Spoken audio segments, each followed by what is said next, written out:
All right, welcome back to another episode of the Ice Cream Social, man. You already know the vibes because your boy Mondo in the building. What's good? What's good? Rampage Nueva, J Young in the building. Free Spirit Superstar, we back at it. And today is a special day because we got a good friend of mine. You know, serial entrepreneur, Instagram influencer, real estate investor, you know, fitness guru, fitness gym owner, Talk that. you know, Jeremy Stevens. Yeah. Nah, you slick forgot the most important though, the father. Oh, hey, you know, I knew we was going to get into it, you know, daddy, pappy. You're pappy. You know, he's a hubby, married, you know, a husband. So, you know, today should be a nice, fun day, you know. For sure. Let's get after it. Right on. Appreciate y'all having me. Let's get it. Let's get it. Oh, he bringing the energy. Yeah. You already know. All right, well, let's just go ahead and jump right in. So, Roy talked about you being a serial entrepreneur.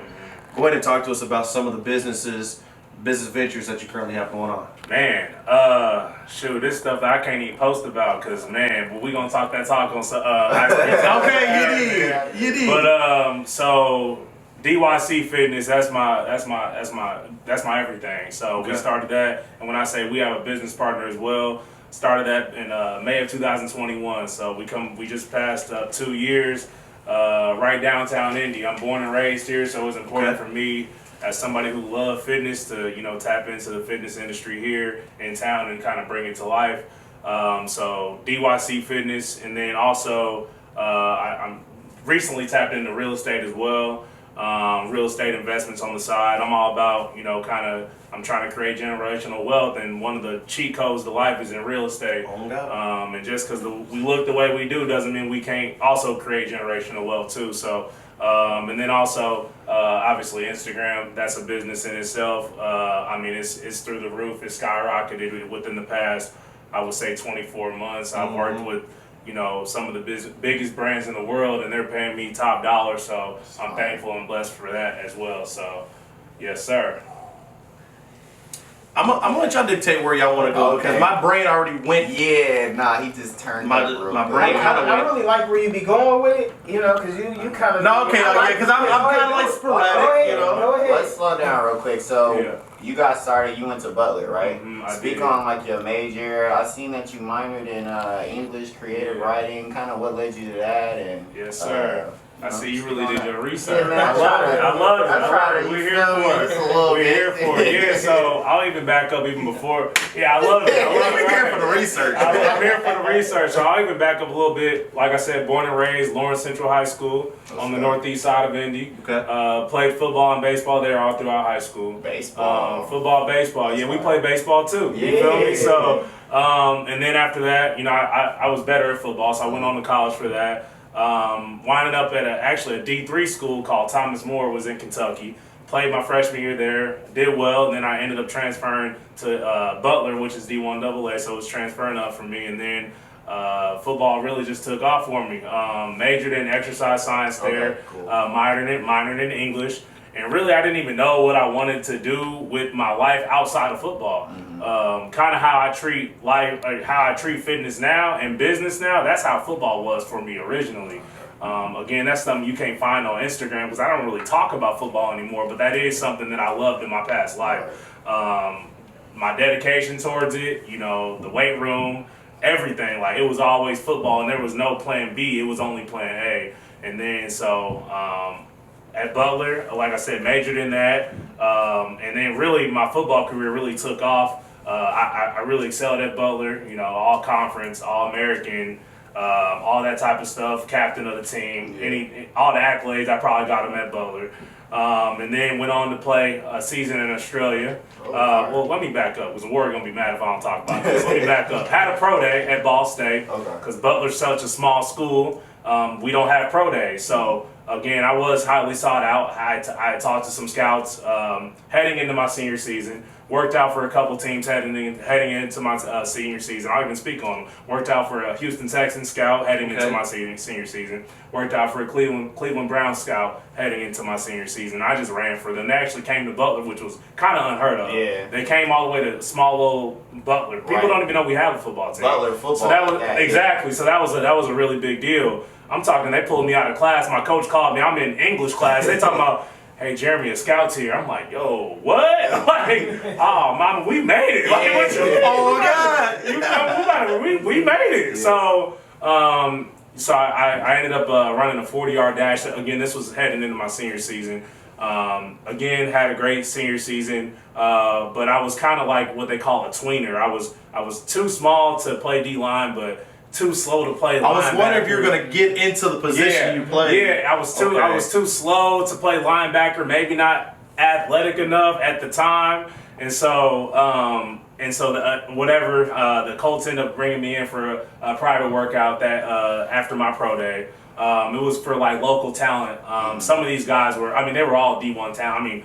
IU was represented there, North Carolina, Minnesota. All these big time colleges, they were there. I'm competing. We lining up next to each other. Even though I'm coming from a small school, it's like, let's get it. So anyway, didn't end up going to the league, obviously. So I went into Australia, played a season out there. And then after Australia, I came to play in the Arena Football League. I played for the Iowa Barnstormers. Fun fact, Kurt Warner, Hall of Fame quarterback in the NFL. He's obviously a lot older than me, but it's the same team he played for before he went to the Rams and before he had a Hall of Fame career. So the Iowa Barnstormers, that's kind of our fun fact. But played for a season for them. And then after that, I was like, not really making a lot of money from it. I was still had dreams of going to the NFL. But for whatever reason, I was like, man, I'm done. So I came back home and pretty much just started personal training from there, and I haven't looked back since. So that's kind of my backstory, and it's kind of cool to even say that out loud because I don't get a chance to talk about that too much anymore. But yeah, that's kind of I just kind of shifted that love for football and kind of shifted it into fitness, and now it's more so, all right, fitness is great, and I'm still building that. I got my gym. Just signed for our second gym last week, so we got two BYC Fitnesses locations. One on the north side of Indy, and one downtown. Oh yeah. Yes, sir. Oh, so is it? No, it'll hopefully be open by September. The second one, the first one's already open. It's been open for a couple years, but I want these everywhere. But I took my love for football. I shifted it into fitness. Now it's like more so like I have a love for business now. I have a love for growth and growing companies. I have a true passion for that. And so that's kind of my backstory and how I got to be where I am. And I kind of took that same acceleration and my passion and my drive and all that type of stuff. The same thing I did on the football field, I'm just doing it in business now. So that's just where I am. I kind of want to go into that because, I've had, through that timeline you was explaining, we've been friends. Oh, yeah, you saw it all. That whole time. So during that whole timeline of you explaining your football journey, I know personally, that is when you started your fitness journey and kind of, you always played sports and was an athlete, but you kind of started redefining your body and getting into different habits to change what type of athlete you were. Can you kind of speak on how that journey started and then how that was able to transition into business? Yeah, so it kind of ties in with the hard work part. I've always been a hard worker, so even the stuff that has kind of transpired in my life now, like people who know me very well, they're not surprised. Because I'm a firm believer if you work hard towards anything, it's just gonna blossom, period. I don't care what it is. So, but as far as my fitness journey, when I got done playing football, I was like, man, like I got all this weight on me, they had me eating whatever, they needed me heavy anyway. So I was like, I've always worked out. I've always been, in the gym. That was a hobby of mine, and it still is. But dang, let me see, let me start following my nutrition as well. And so again, the most I've seen on the scale in my lifetime is about 287. And so after I got done playing football, I just started cutting back. I started with, maybe I won't drink as much pop or soda, or okay, maybe I'm not going to eat as many burgers this week. And I just start slowly cutting back. Nothing's just a snap of a finger. It's a habits that you got to build, and that don't happen overnight. So I really just started cutting back. And then all of a sudden, I looked in the mirror, I started feeling myself, you know what I mean? Like, and the confidence comes from that too. And so, people start telling you about dang, Jeremy, you looking good. And then I started giving these, hey, Jeremy, what are you eating? Like, and I started, hey, here's what I'm eating. Here's exactly what I eat. Breakfast, lunch, and dinner. Go follow it. You can lose weight too. And they was like, oh, dang, 3 months later, I lost all this weight. Thank you, Jeremy. But I was giving that info for free for the longest. And that's when we was like, my business partner and I was like, yo, we need to start a business off of this. So we ended up starting an online business called Disturbing Comfort in 2017. And that really kind of took off during COVID, and we got all this capital, and we were like, yo, let's open up this gym with this capital. So my point is, like, I think my hard work kind of ties in with my fitness journey as well, because once I'm honed in on something, I just have tunnel vision. I just keep going. And again, going back to the compliments, like, shoot, you start feeling yourself, you get more confident, you get better, like all this type of stuff, everything just starts being, it's like a positive, like, snowball effect almost. And you see it in all areas of your life. So but yeah, man, that's kind of, and now I own a gym, 2 gyms now, so now I gotta stay looking like this. Because if I'm asking people for top dollar, I gotta look like something. No, so yeah. Sure. I got a question, kind of, and you've been alluding to it, and that was a great question, Roy. Because so you basically are describing this formula that you figured out, like, with being an athlete, and then you translating it to, like, your business ventures and stuff like that. So, like, when did it click for you that you could use basically that same drive and that same formula? Man. And how important is that for everybody watching? You know what I'm saying? You can use that, and it don't matter what avenue. You know what I mean? It's basically the same formula. Yeah. When it clicked for real was probably when we opened up the gym. Probably when we opened up the gym, I was like, yo, like. And we started seeing people, you know, really paying to come to our gym and paying. We put out this product, we put out this service, and people are actually enjoying it and using it and losing weight, and they're seeing their fitness goals. And we don't even do contracts; it's all month to month. But even the month to month, people keep coming back. So I was like, "Yo, I think we're on to something." Yeah. And so I think that's when it clicked. Probably when in 2021, when I was like, "Yo, we're on to something. We can rinse and repeat this too." So, yep. That's hard. Yep. So when it comes to owning a gym, or actually let's talk about that first investment, right?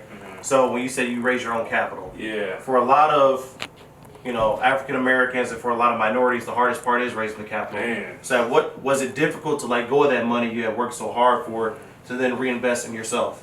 Yes, because when I say the capital, it wasn't a ton, but it was hard. But also, you know, they always say you're an accumulation of the people that you are closest with, who you hang with. And my business partner and I are such on the same wavelength. And we kind of stepped out on faith too. It was like, you know, it was a pandemic. Everything was shut down.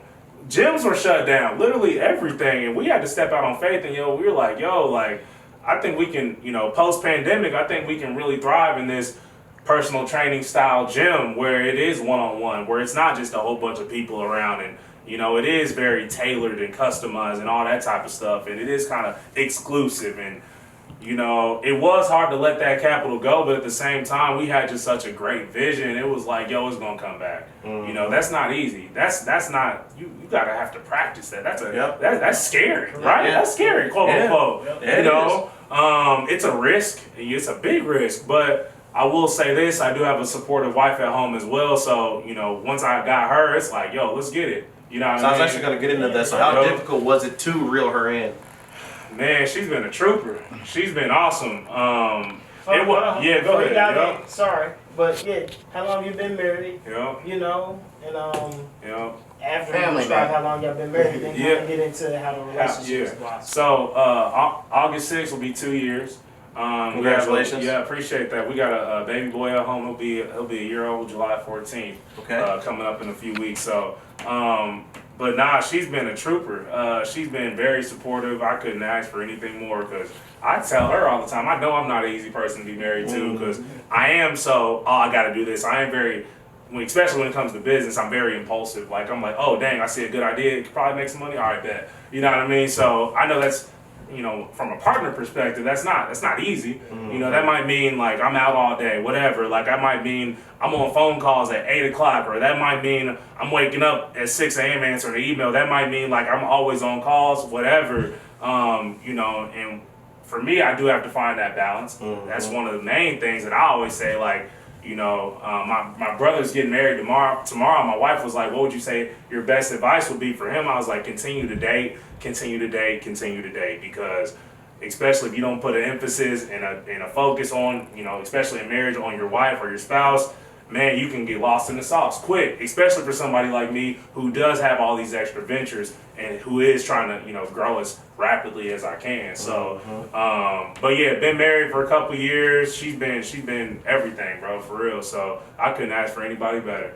Yeah, God knew that. So that makes me think, right? So you're a handsome cat, yeah. Right? You talked about feeling yourself a little bit earlier. Owning a gym and working in a pretty big city, I'm sure you come across a lot of pretty women. Yeah. Can you kind of talk about how to keep it professional and maybe even how you stay, because I don't know your business. Yeah. How you stay faithful or stay focused while growing your business and interacting with fit, beautiful people.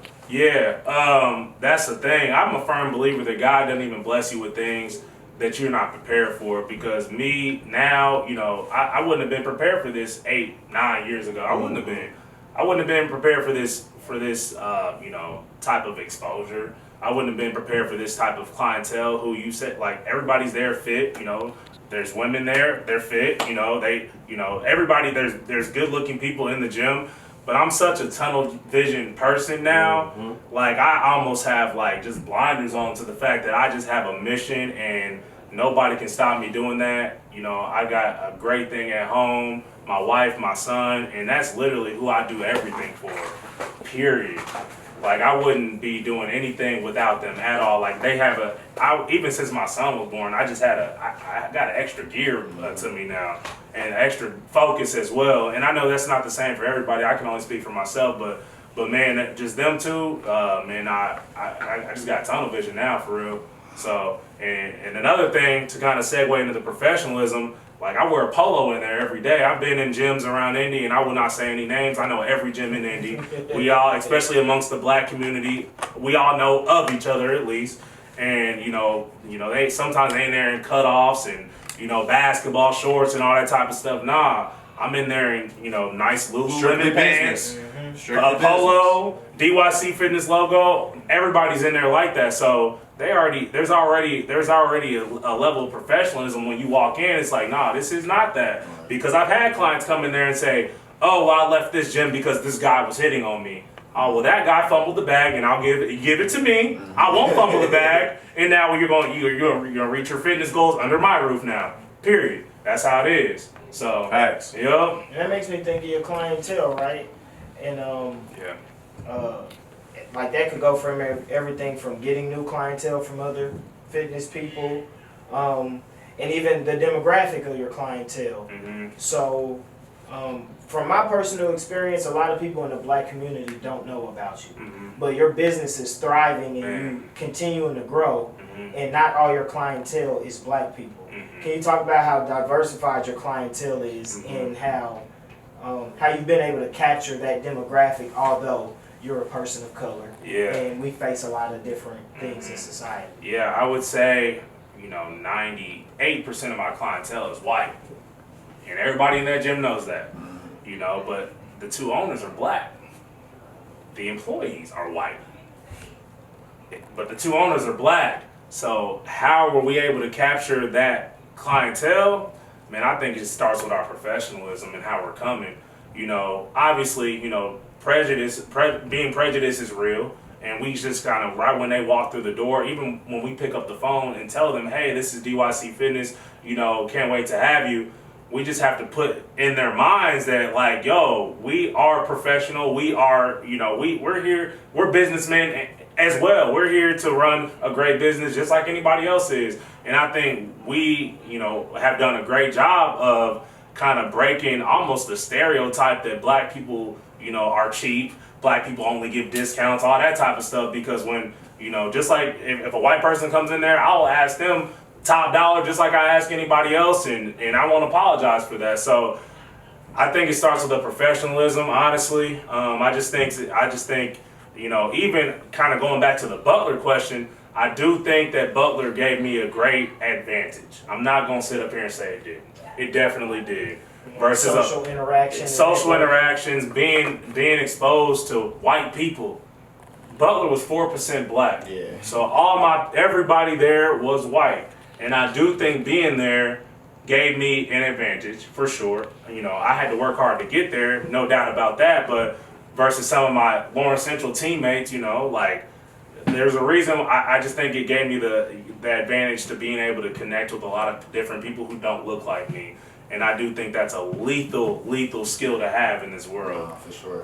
You know, you go on the golf course, they talking millions. It ain't a lot of us on the golf course. We're talking to white millionaires. Yeah. And if we know how to speak to them and move with them, sure, we can get there too. And I won't, you know, we shouldn't apologize for that either. So I do think, you know, my experiences, you know, even playing football in Australia, being a predominantly white country, going to Butler University, a predominantly white, private, rich institution, and then also going to LC, which was a mixture of both. I do think a lot of those experiences has helped me kind of move the way I do, for sure.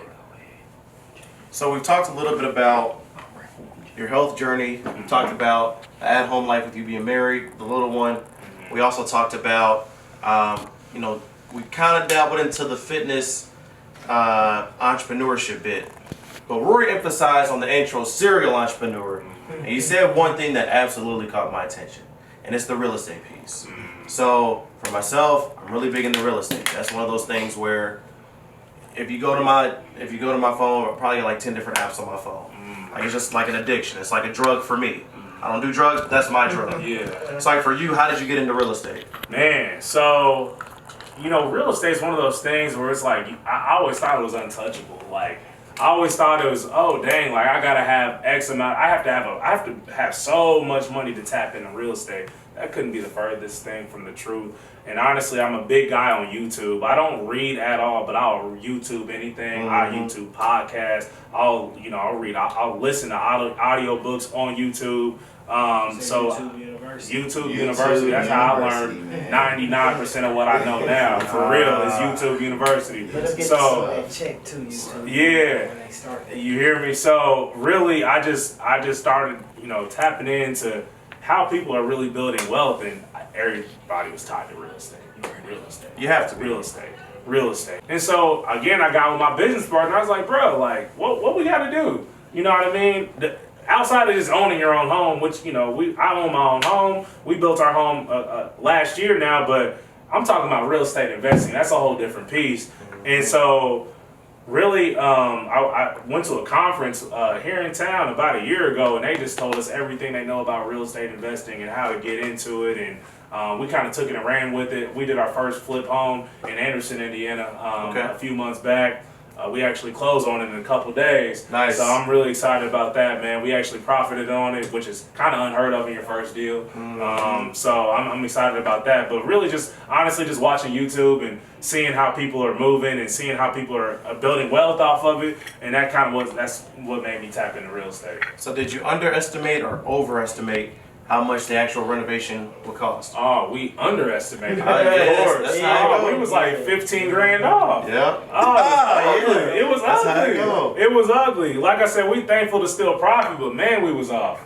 Yeah. So how do you determine where you want to invest? Like, what made you choose Anderson? Yeah, so because the houses were so cheap, we thought that it would, you know, less competition. Indianapolis is extremely saturated with real estate investors. People coming from California to invest here in Indy because millionaires. that quite frankly I can't compete with. Yeah, they money talk a lot louder than mine. Yep. So really, that's why we chose Anderson. We're like, oh, like, you know, it's an easy entryway. Like, there's not a lot of competition here. All the competition's in Indy.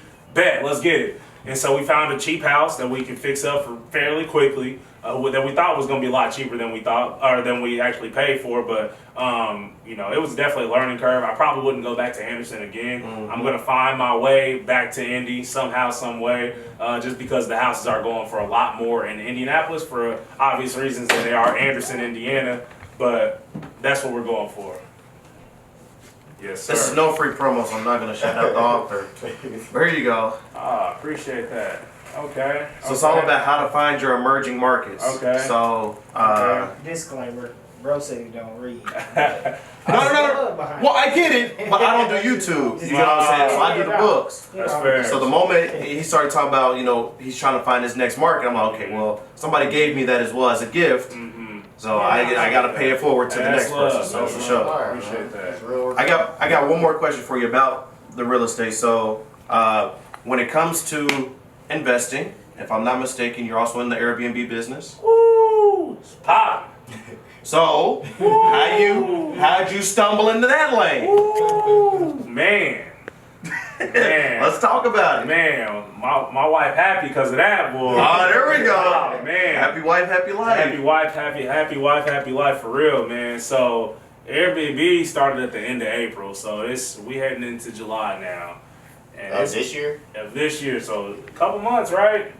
Man, it's been a life changer. How I tapped into it, man, I had a client come into DYC, and he, for the longest, he started training. And he was training at like weird times, like he was available at like 10:30 a.m., 11 a.m. Like, bro, gotta be doing something to be available. Like, why are you available right now? Yeah. Like, most people come between 6 a.m. and 10 a.m. He's paying the monthly fee. Paying the monthly fee 3 days a week though. That's a top dollar. Yeah, and so he's super available. Okay. and then I was like, man, how's he always available? I was like, one time, I asked him, I was like, man, what you do, bro? Like, how you making your money? And you come here smiling, so I know it's good. You know what I mean? So he was like, oh man, I got 10 Airbnbs around town. I was like, oh, he living great. Oh, okay. Yeah. And he told me everything he knows, man, and I'm thankful for it because it's been a life changer.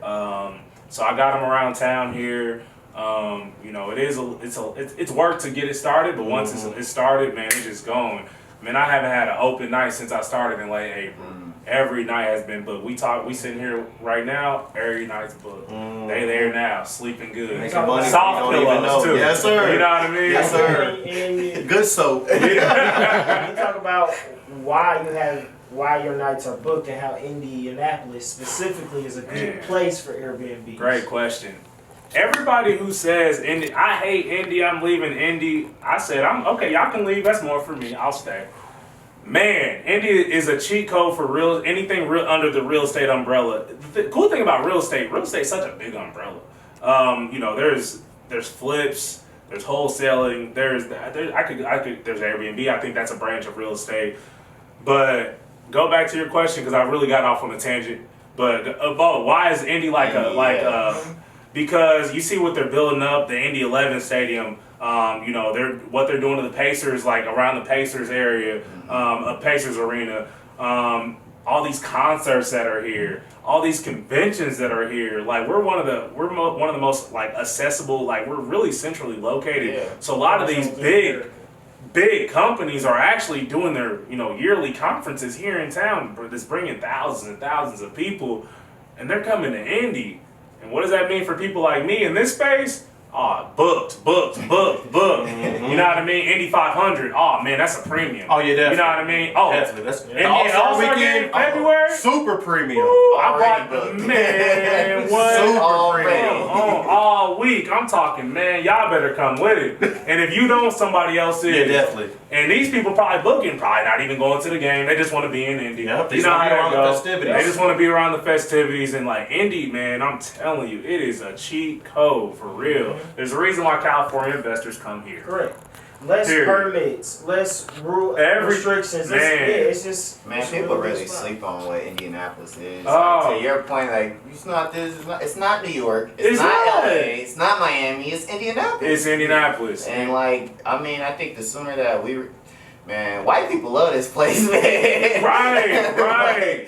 People, man, we ain't got no strip clubs. No, it's like pay attention to really what's going on. Exactly. There's a reason why they're building it up, like because they know that like they're attracting a lot of people already. So they're like, oh, let's keep making it better. Yeah. All these restaurants that are going downtown, Mass Ave, like all this, like there's a reason for it, and it's all, To me, even though Indy, from a cultural standpoint.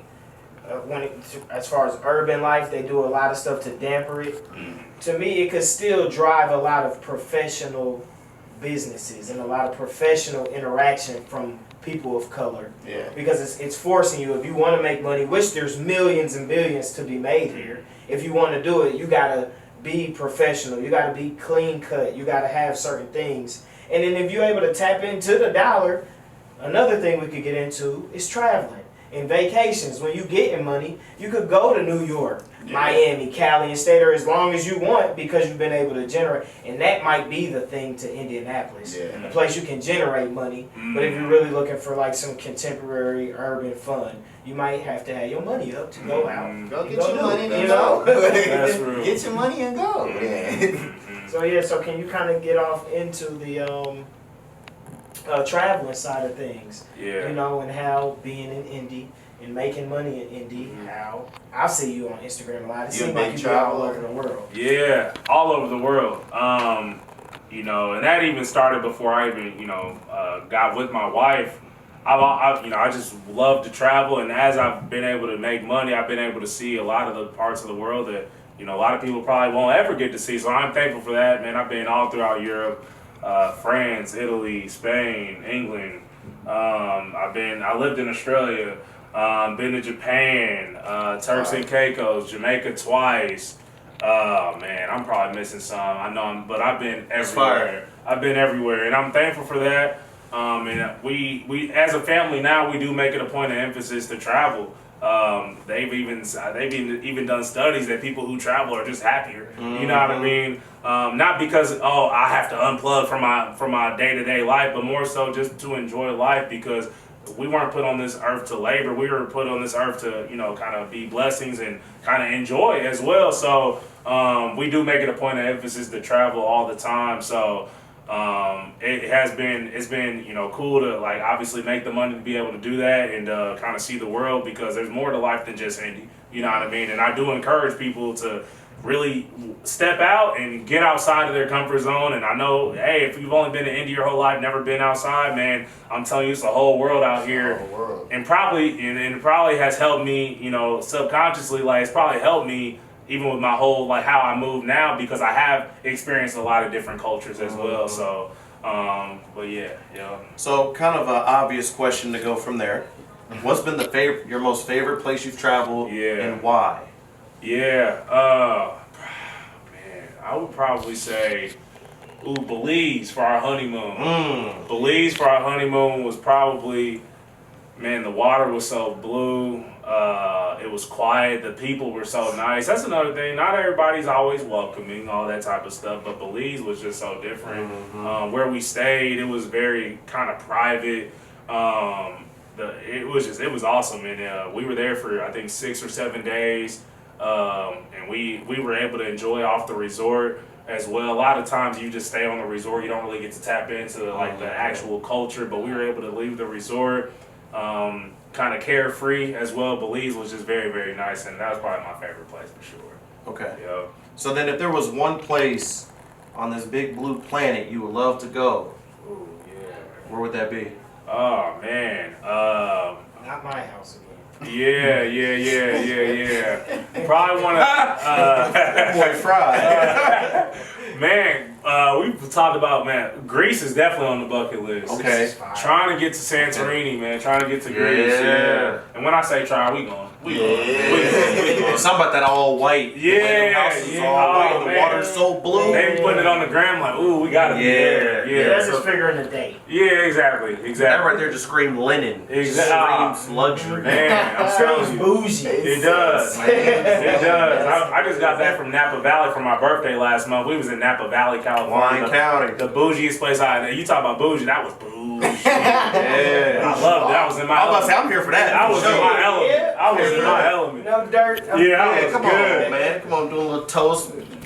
Hey, What is it, about sommelier? You hear me? Stop playing. Hey, with the grapes on the side. Stop playing. Oh, yeah. It was good. All right, let's get into it, man. Your gram popping right now, man.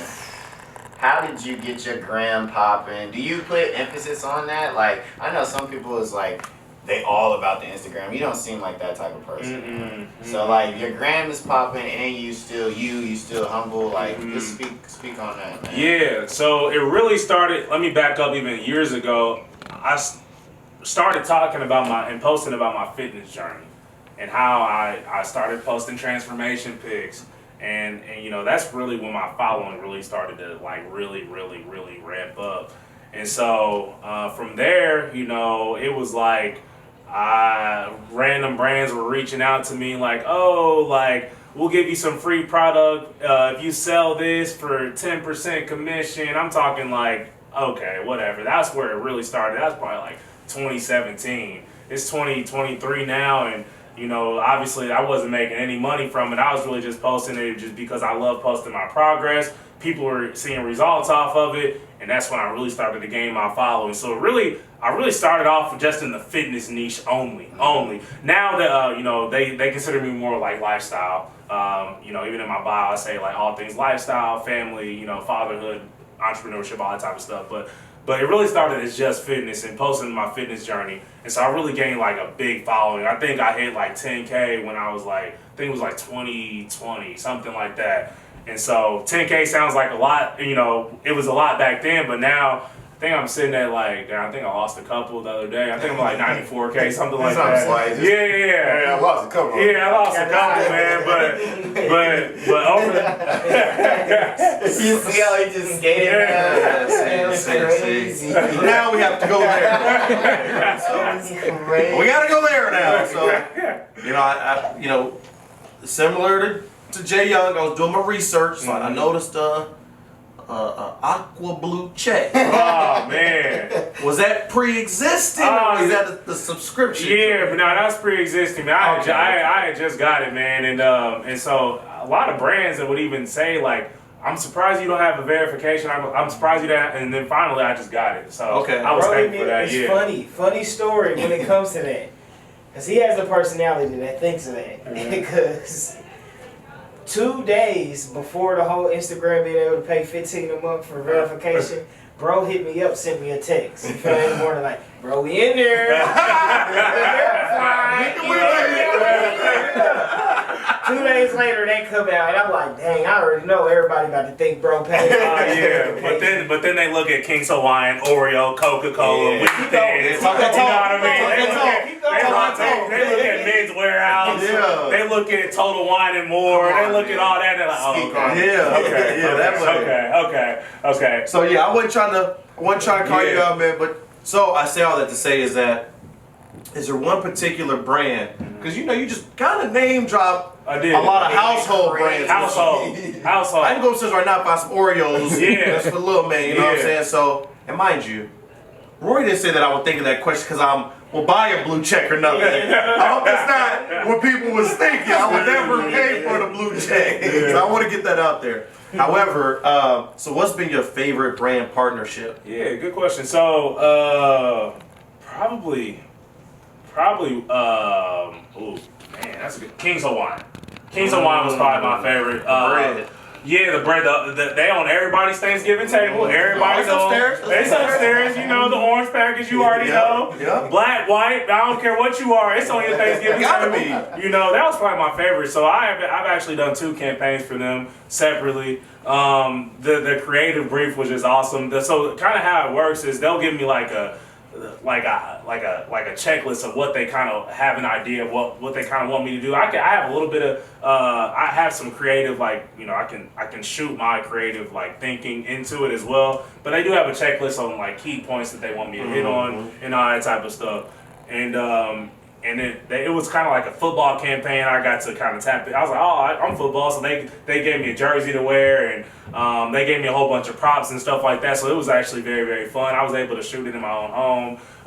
So I would probably say King's Hawaiian is probably my favorites. I didn't say they paid me the most, but it was my favorite. Okay. Yes, sir. Okay. Yes, sir. To piggyback off that, what's one thing that you... It kind of just queued that up though. Like, that was like bait right there. All right, hold on, man. Just let me get this off real quick, because it could probably transition into Mondo's situation. But what's like something that you've learned from working with these companies and things of that nature? Then we can something that I've learned is that like, it's the whole business side too. Oh man, that's a good question. Nobody's ever asked me that. One thing that I've learned from working with these brands, that they make mistakes too. Yeah. They're real people. Just because Oreo's a big brand, they also make mistakes. They also say, oh, I'm sorry, you're supposed to post today. I messed up something. You need to post tomorrow. Last minute. They're real people. They're real humans with real errors as well. So I seen you the other day.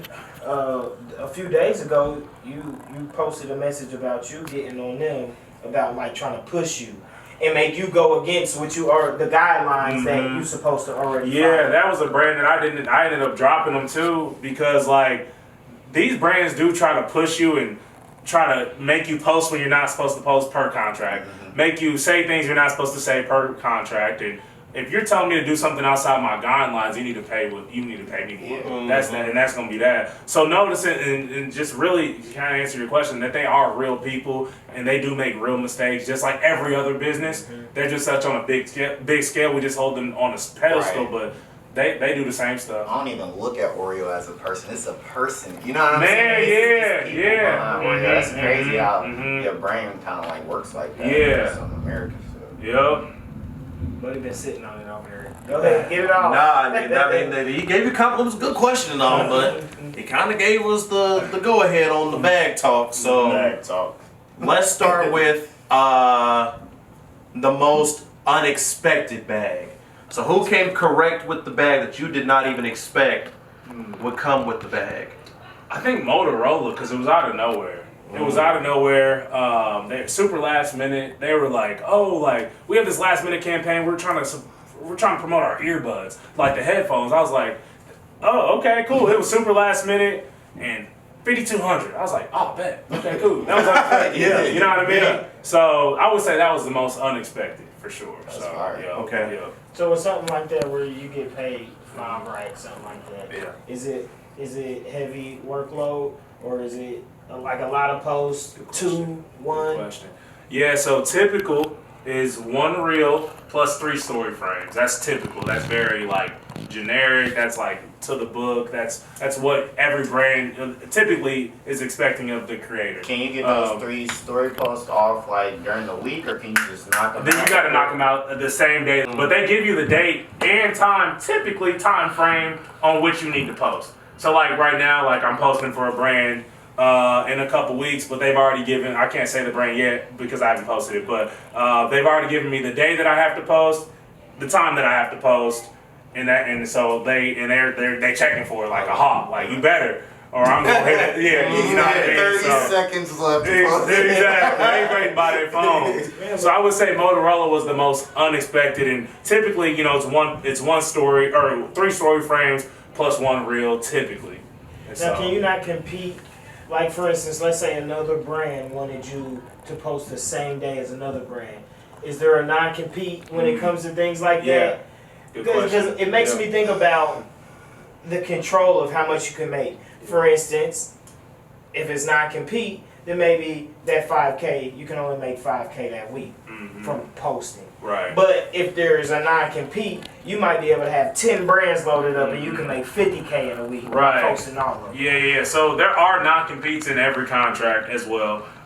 So obviously, you posting for Motorola, you probably should be posting for Verizon. Right. You know what I mean? Right. Or something like that. So there are non-competes in which that can't happen, quite frankly. And they'd probably sue me for a lot of money. You cannot do that. But as far as I have posted, for 2 different brands in the same day before because both of them wanted me to post on July 1st. And I was like, dang it, I hate doing that actually because now I seem very, very ad-like, oh, he's just posting ads. And in the same day, it's like, oh, dang, this dude just posted about bread. Now he's posting about headphones. Like, bro, pick one. You know what I mean? Yeah. So I don't like posting in the same day. They don't mind that as long as they're not direct competitors. Okay. So when it comes to these, I feel like we've talked about now a culmination of moves. Man. So I want to talk about outside of the wife. Do you have? You don't have to name drop, but do you have a mentor who, when these opportunities present themselves, where you run it by them and say, "Hey, is this right for me?" Man, so I don't have a mentor, which is the craziest thing because I was just talking to my wife about this. I do a lot of pouring into people. I do a lot of pouring into people all day. That's what I do, and I love doing it. But I don't have a lot of mentors pouring into me. Does that make sense? Yeah. Sure. And that's one thing that I was just telling my wife that I would love to have. because of somebody, you know, where I am. You would think that I had somebody pouring into how to move correctly. Man, it's just me and YouTube. I'm telling you, I got a business partner. We bounce ideas, but I don't have a mentor who's already been there, done that, and kind of sitting up where I want to be. I don't have that. I wish I had that. And so if you know anybody, let me know. I'd love to go to lunch with them. You know what I mean? Yeah. I don't have that, and preferably I'd like them to be black because again, I would want to learn from somebody who look like me. Amen. Because white people, you know, it's just different. It's different. It's different. No disrespect. No disrespect. Different, bro. No disrespect. It's different. See, there's this niche. Ever since I was growing up, because I'm not originally from here, but as I was growing up here, it's a niche of, to me, a certain era or our generation that we're trying to meet and create.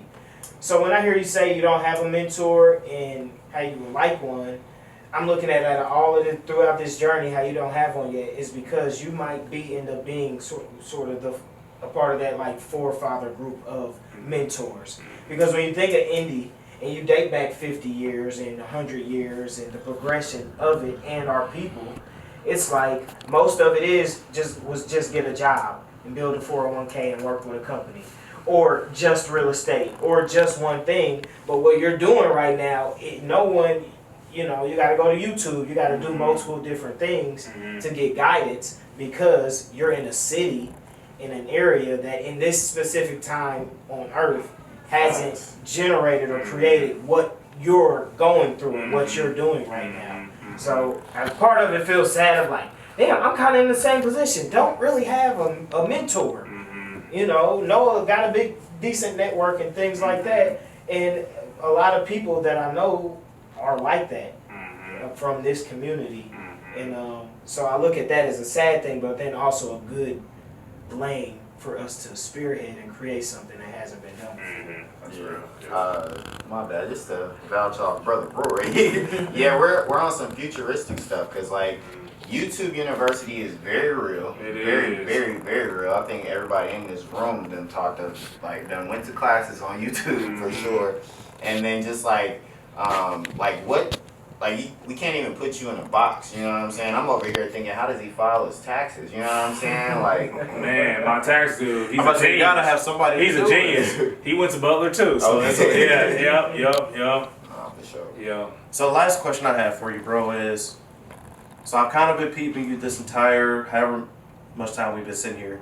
You haven't checked your phone once.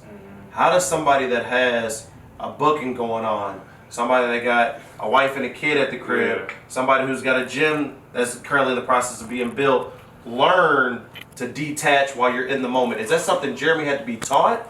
Or is that something you just pride yourself on being? Man, I have to practice and try to be present, for sure. Like, kind of goes back to, like you said, wife and a kid at home. So everything we talked about, I just talked to my wife about this like a week ago. I'm telling you. Like, I was just telling her, like, you know, like I'm trying to be home, you know, I'm out all day, but I do try to be home by 5. Obviously, I run my own day. I can control everything that happens in my day. But at the same time, I can't get caught up in it. Shoot, man, if it was up to me, I might come home at 7, 8 just because I'm literally out doing stuff. But I do have to make a conscious effort to be there, hopefully by 5, and spend time with my son, spend time with my wife. And so I do have to practice that as well. So I am practicing just trying to be present. It's hard, you know, I'm sure my phone blowing up, but at the same time, you know, we here. So, in the mix. Man, that's what I'm saying. I peeped. I was like, one of these gonna grab the phone, and you didn't. So, because I watch a lot of interviews where, you know, sometimes they'll just be checking, because, you know, people be having a lot of stuff going on. For sure. But y'all got anything else? So y'all can see why I've been using them for all these years. Man,